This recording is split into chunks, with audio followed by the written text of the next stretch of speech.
नमस्कार दोस्तों, स्वागत है आप सभी का हमारे YouTube चैनल पर। दोस्तों, आज की इस वीडियो में हम अतुल माहेश्वरी स्कॉलरशिप एग्ज़ाम 2023 के लिए परीक्षा पे चर्चा करने वाले हैं। परीक्षा पे चर्चा करने से मतलब परीक्षा कैसे दें, कितने टाइम में परीक्षा को मैनेज करें, सिलेबस में हमारे क्या क्या आता है, सिलेबस में कौन कौन सब्जेक्ट कितने कितने समय में मैनेज करें, OMR सीट को कैसे भरें, नेगेटिव मार्किंग आपकी परीक्षा में है या नहीं, स्कॉलरशिप कितने बच्चों को मिलती है।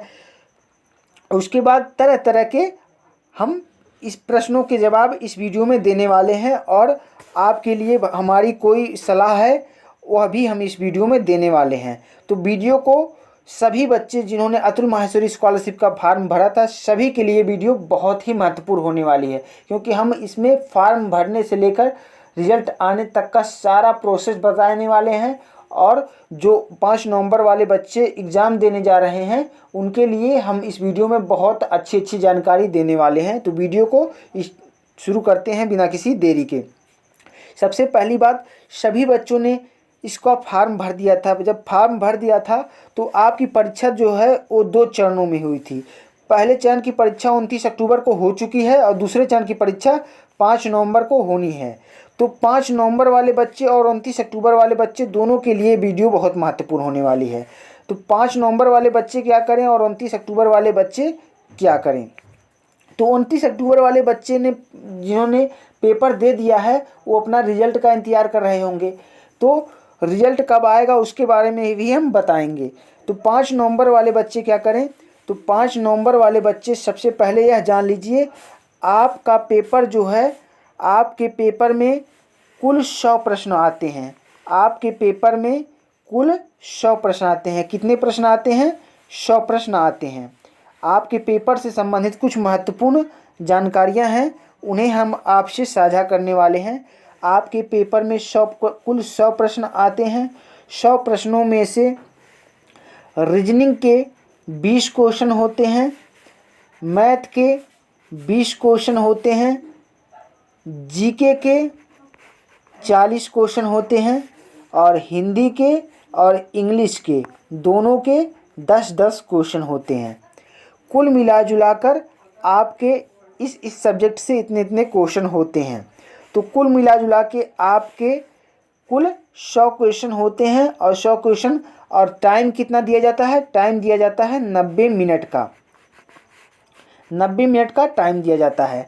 तो यहाँ पर हम कुछ आवश्यक जानकारी लिख कर लाए हैं। आपके लिए ये जानकारी बहुत ही महत्वपूर्ण है। एक ही लिखित परीक्षा होगी। लिखित परीक्षा केवल एक होगी। इसके बाद कोई भी आपका सिलेक्शन इसके बाद इसी परीक्षा के बेस पर होगा। इसके बाद कोई भी परीक्षा नहीं होने वाली है। दूसरी बात, परीक्षा का समय सुबह 11 बजे से 12:30 बजे तक है। पहली पाली की परीक्षा जो है 11 बजे से लेकर 12:30 बजे तक, यानी कि 90 मिनट तक है। और शाम को भी दूसरी पाली की परीक्षा होगी। वो जितने बजे होगी उन बच्चों को एडमिट कार्ड में उतने बजे का होगा। तो 2 बात जानकारियाँ यह हो गई। तीसरी जानकारी यह है कि परीक्षार्थियों को आधा घंटा पहले केंद्र पर पहुंचना अनिवार्य होगा।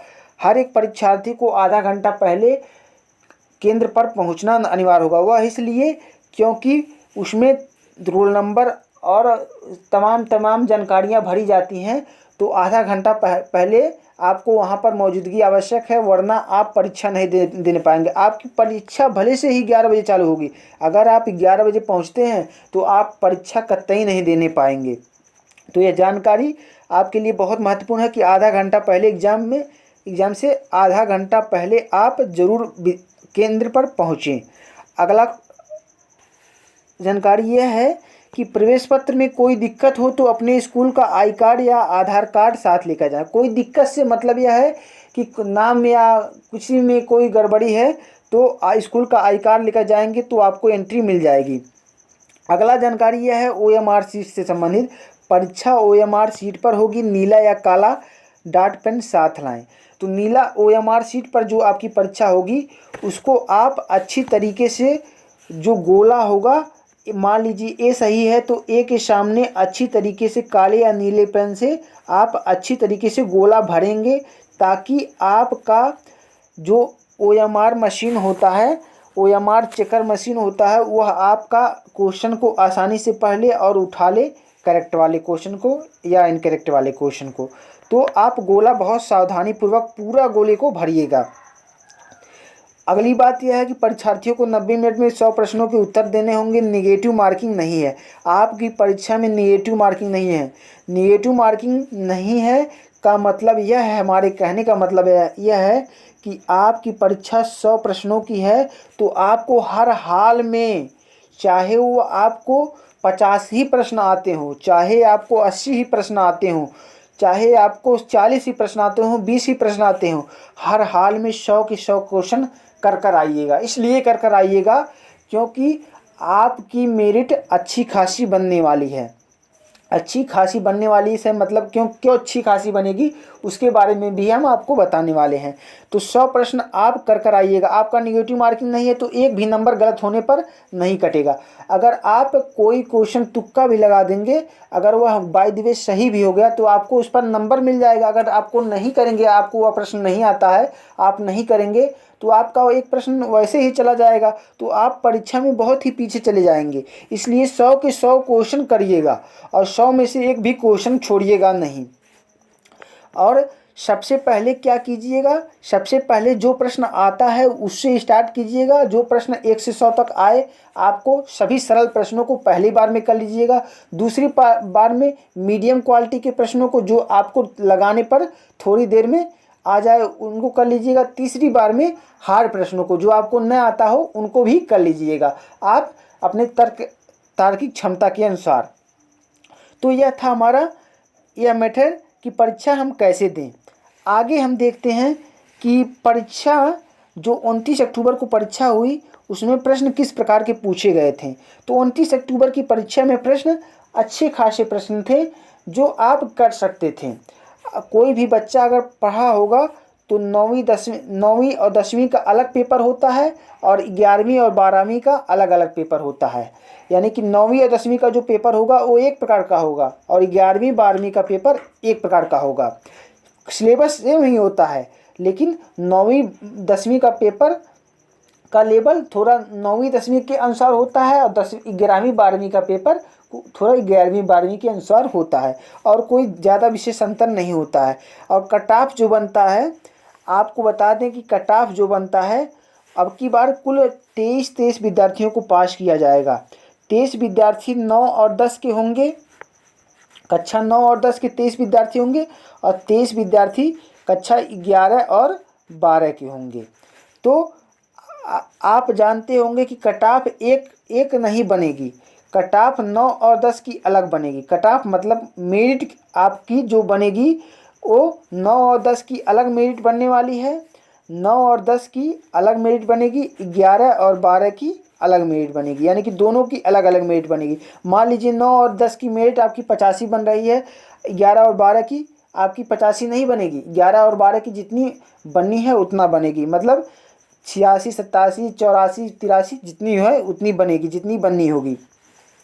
आगे हम चर्चा करने वाले हैं कि आपकी जो 29 अक्टूबर की परीक्षा हुई थी उसमें पेपर ठीक ठाक आया था, कोई दिक्कत वाली बात नहीं है। यदि आपने अच्छी तरह से पढ़ाई की है तो आप पेपर को अच्छी तरीके से कर आएंगे, कोई दिक्कत वाली बात नहीं है। आप 100% अपने पेपर में दीजिएगा।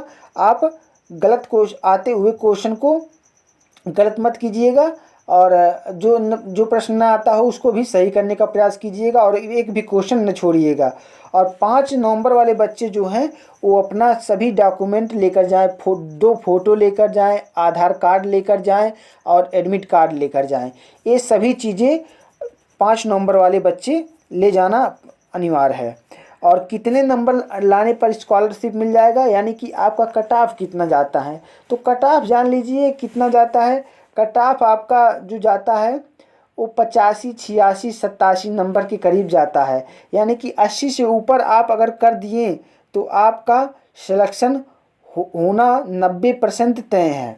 अगर आपने 80 प्लस क्वेश्चन कर दिए हैं और आप आश्वस्त हैं कि हमने 80 प्लस किया है तो आपका सिलेक्शन होना 90% तय है। अगर कोई बच्चा अगर 85 प्लस क्वेश्चन कर लिया है, 85 प्लस क्वेश्चन कर रहा है, तो उसका 100% सिलेक्शन होना तय है, क्योंकि मेरिट इतना ही जाती है, 85, 86, 87, कभी 84 चली जाती है, इतनी ही मेरिट जाती है और इससे ज़्यादा नहीं जाती है। क्योंकि जीके भी क्वेश्चन होता है ना, तो जीके में मान लीजिए मैथ में आपने पूरा में पूरा कर लिया, रीजनिंग में पूरा कर लिया, हिंदी में पूरा कर लिया, इंग्लिश में पूरा कर लिया, लेकिन जीके में आपका पूरा में पूरा नहीं होगा, 40/40 जीके में नहीं कर पाएंगे। इसलिए मेरिट कुछ न कुछ 86, 87, 88 के करीब आपकी हर साल जाती है, जो कि पिछले वर्ष में इतनी ही गई थी। तो हम इसके अनुसार आपको बता रहे हैं कि इतना ही मेरिट आपकी जाती है, तो इतने नंबर वालों का सिलेक्शन आसानी से हो जाएगा। और आगे कोई बात है तो हम बात करने वाले हैं, या एक बात यह है कि आपकी जो 9 और 10 के 23 विद्यार्थियों को और 11 और 12 के 23 विद्यार्थियों को छात्रवृत्ति मिलनी है। और आपकी परीक्षा जो है वो 5 राज्यों में होती है। 5 राज्य कौन कौन से हैं? यूपी में होती है, बिहार में होती है, हिमाचल प्रदेश में होती है, और उसके बाद जम्मू कश्मीर में होती है और हरियाणा में होती है। इन्हीं सभी 5 राज्यों में होती है आपकी परीक्षा, जहाँ अमर उजाला का पेपर हिंदी भाषी राज्यों में ही आपकी परीक्षा होती है। तो इतने ही राज्यों में होती है, कंपटीशन इतने ही राज्यों में होता है। तो जो बच्चे पास करेंगे उनको छात्रवृत्ति कितनी मिलेगी उसके बारे में बताने वाले हैं, और उसके बाद रिजल्ट कब आता है आपका उसके बारे में बताने वाले हैं। तो छात्रवृत्ति आपकी जो 9 और 10 के विद्यार्थी हैं उनको इस बार 50 हज़ार रुपये की छात्रवृत्ति मिलेगी, 50 हज़ार रुपये की छात्रवृत्ति मिलेगी। और 11 और 12 के जो विद्यार्थी हैं उनको इस बार 75 हज़ार प्रति विद्यार्थियों को छात्रवृत्ति मिलने वाली है। 75 हज़ार प्रति विद्यार्थियों को छात्रवृत्ति मिलने वाली है इस बार, जो 11 और 12 के विद्यार्थी हैं। तो छात्रवृत्ति से संबंधित ये डाउट थे, और कई बच्चे पूछ रहे थे 29 अक्टूबर वाले बच्चे, कई बच्चे परेशान थे कि हमारा रिजल्ट कब आएगा।